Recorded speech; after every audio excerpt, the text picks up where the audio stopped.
Hello' everyone, welcome back to my another mini blog. আশা কৰোঁ সকলো ভালে আছে, মই ভালে আছোঁ। এইটো হৈছে 1 জানুৱাৰী ভিডিঅ'। মানুহজন আগবেলা ডিউটিলৈ গ'ল।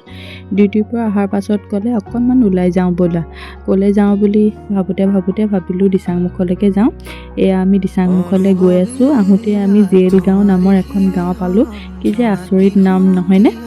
এইফালে এয়া চাওকচোন, দিচাংমুখলৈ যোৱা ৰাস্তাটোৰ কিনাৰত ইমান ধুনীয়া প্ৰাকৃতিক পৰিৱেশ। এইখন এখন বিল, ৰাস্তাটোৰ ইফালেও বিল আছে, চাৰণি পথাৰ, বিল, সেইবিলাকৰ মাজে মাজে আমি গৈ আছোঁ।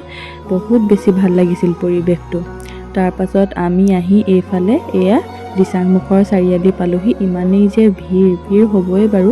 নিউ ইয়েৰৰ কাৰণে দিচাংমুখলৈ বহুত মানুহ গৈছিলে। এইফালে এইখন হৈছে দিচাং নৈ পাৰে আমি এয়া গৈ আছোঁ। ৰাস্তাটো কিন্তু বহুত ভাল আছিলে দেই। এইফালে এয়া চাওকচোন, দিচাংমুখত ইমান ধুনীয়াকৈ সৰিয়হ খেতি কৰিছে, দেখিয়ে ভাল লাগি গ'ল। এইফালে এয়া আমি আহি দিচাংমুখৰ এয়া মেইন জেগাডোখৰ পালোহি। ইয়াতে চাওকচোন ইমান ধুনীয়া পৰিৱেশটো। আমি দুয়োজনে নৈ কিনাৰতে ৰখি লৈ একদম প্ৰাকৃতিক পৰিৱেশটো উপভোগ কৰি আছোঁ। লগতে পিকনিকলৈ বহুত মানুহো আহিছে, মানুহবিলাককো চাই আছোঁ। তাৰপিছত ফটো মাৰিলোঁ আৰু এনেকৈ অকণমান ওলাই গৈ প্ৰাকৃতিক পৰিৱেশৰ মাজত ভাল লগা মানুহৰ লগত সময় অতিবাহিত কৰি এনেও ভাল লাগে।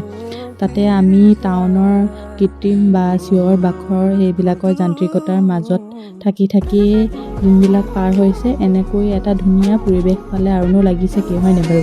সেইফালে দূৰত মানুহে পিকনিক খাই আছে। আমি বাৰু পিকনিক খাবলৈ যোৱা নিচিনাকৈ যোৱা নাছিলোঁ, এনেই ওলাইহে গৈছিলোঁ, যিহেতু আমাৰ ঘৰৰ পৰা আহোঁতেই 2-2:30 বাজিছিল। এইফালে এয়া চাওকচোন, ইমান বেছি মানুহ আহিছে। চবেই একদম নিউ ইয়েৰ বুলি পিকনিক খোৱাত ব্যস্ত। কিছুমানে গান গাইছে, কিছুমানে নাচিছে, নতুন বছৰ বুলি সকলোৱে মুঠতে ফূৰ্তি কৰিছে। তাৰপাছত আমি এইফালে এয়া দিচাংমুখতে নতুনকৈ খোলা গমুকচাং ৰিজৰ্টলৈ আহিলোঁ। ৰিজৰ্টখনৰ এয়া ভিতৰলৈ আমি সোমাই গৈছোঁ। ৰিজৰ্টখন বৰ ধুনীয়াকৈ ডেক'ৰেশ্যনছ কৰিছে আৰু আমাৰ মৰমৰ জুবিন দাকো তাত শ্ৰদ্ধাঞ্জলি জনোৱা হৈছে। সোমাই যাওঁতেই তাত টিকেট কাটিব লাগে। এইফালে এয়া মানুহজনে টিকেট কাটি ল'লে। তাৰপিছত আমি ভিতৰলৈ সোমাই গৈছোঁ। তাৰ ভিতৰতো বহুত বেছি মানুহ আছিল দেই, আৰু লগতে তাত কটেজৰো ব্যৱস্থা আছে। কটেজবিলাকত কোনোবাই খাওঁ বুলি ক'লে খানা খাব পাৰে। তাতে আমি ফটো মৰাৰ পাছত আমি দিচাংমুখৰ ফেমাছ গুপ্তা হোটেলত সোমালোঁ। এয়া হোটেলখনৰ ভিতৰত থকা মানুহৰ ভিৰ দেখি নিশ্চয় আপোনালোকে গম পাইছে হোটেলখন কিমান বেছি ফেমাছ। সেইদিনাখনতো তাত মানুহৰ ভিৰৰ কাৰণে বহিবলৈ জেগা নোহোৱা হৈছিল। বিশেষকৈ সেই হোটেলখনৰ দৈ, চিৰা, ক্ৰীম বহুত টেষ্টি বুলি শুনিছিলোঁ। এইফালে এয়া আমি খালোঁ ক্ৰীম আৰু চিৰা আৰু ৰসমলাই।